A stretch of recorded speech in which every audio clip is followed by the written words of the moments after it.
So hello guys, magandang araw po. Meron po kaming in-offer dito na duplex type house and lot dito po sa may Rancho Estate, Marikina City. So guys, ano po ito, 100% flood free po ito. So meron po tayong unit 1, ito pong nasa kaliwa natin, and ito po unit 2. Darali, meron na po akong video tour netong unit 2. Ilalagay na lang po yung YouTube video tour link sa description box ng video kasama ng details po nito. So yung bibidyoan po natin ngayon is ito pong unit 1. So ito pong unit 1 natin, isang lot area po is 100 square meters, then floor area is 122 square meters, and meron po itong 4 bedrooms, 3 toilet and bath, 1 powder room and 2 car garage. Bali ito pong unit 1 natin is small version lang po nitong unit 2. So let's pasukin po natin yung loob para makita nyo rin po kung ano po yung kanyang finish. So yung guys, ito po, bali ito po yung kanyang car garage. So kasya po I think yung dalawang kotse, and meron po tayo dito parang small garden lang po. So pwedeng taniman ng kalamansi or kamatis, sile, then maluwag naman po yung car garage. Pero kung naghahanap po tayo ng mas malaking car garage, ito pong kabila, ito pong unit 2 yung kunin po natin. Then guys, pasok na po tayo. So medyo madilim lang po kaya yung may mga, lalo na po yung sa mga toilet, wala po kasing ilaw to.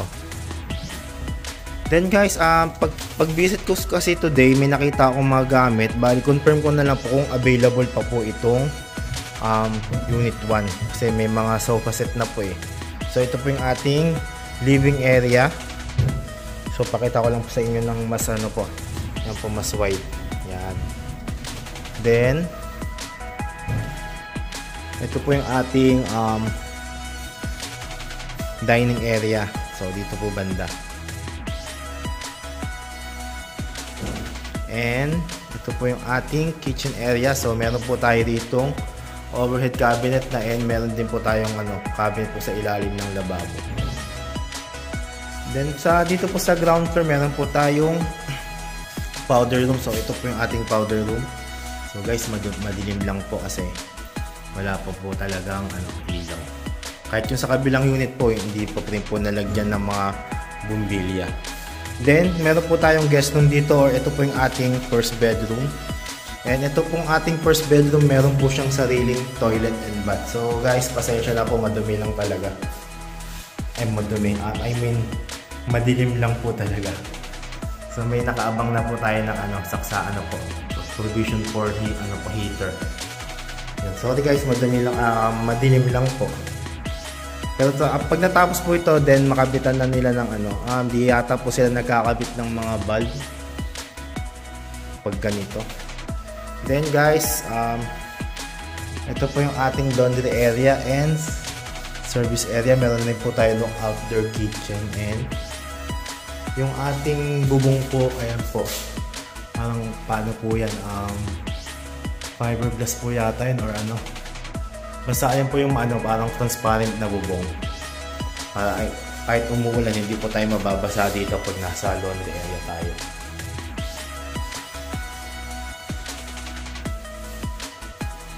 Then guys, akit po tayo sa second floor. Bali pala guys, mga na lang po ito, finishing touch na lang po, then okay na. And may mga na-assist naman po kami, may mga nagbe-viewing naman na po dito, both units. May mga nadadala na kami. So guys, pag-akit natin dito po sa may second floor, meron po tayong 3 bedrooms. Then ito po yung ating first bedroom. I think second bedroom na po, kasi yung first bedroom natin nasa nasa ground floor po So yan po.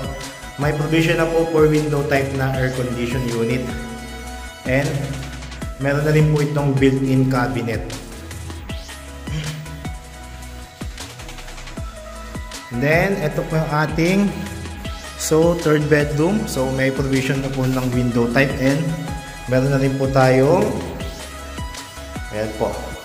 built-in cabinet. Then guys, ito po yung kanilang common toilet and bath dito po sa may second floor. Yan po, madilim. Hindi kita yung yung bantang shower. May po pala yan may parang division po Ilan sige po. Ito po, yan. Sorry, madilim talaga. Then ito po yung ating master bedroom, and meron po tayong built-in cabinet na rin po, and ayan po, sa may likod po ng pintuan nandiyan po yung kanyang own toilet and bath. So guys, wala lang balcony unlike sa ibang duplex net ng ng seller nito. Yung mga duplex po nila may mga balcony po, ito lang po yung wala. So ito po yung kanyang toilet and bath. So yan po. May division na rin po. Then may nakalagay na po na shower. And may na po, saksakan na po dito. Yan yung guys, bali yung details nito ilalagay ko na lang po sa description box ng video. Then guys, kung naghahanap po tayo sa Marikina, meron pa po tayong ibang project dito po sa may bandang Concepcion 1. Meron po tayong under construction and mga pre-selling units na duplex. So pag mga pag mga pre-selling po, di ko pa po nalalagay yung video tour kasi wala po aming mabibidyoan. Pero kapag under construction, tinatry ko po mag-video para at least mapakita po namin yung yung status o yung progress po ng construction. So yun guys, hanggang dito lang po yung aking video tour. Salamat po sa panonood. If ever na gusto niyo pong mag-viewing or interesado po kayo sa mga nabanggit kong property, message nyo lang po sa Viber ko. Lalagay ko po yung contact number ko sa may description box ng video. Then mag-schedule po tayo ng viewing. So guys, salamat po sa panonood. Ingat and God bless po sa ating lahat.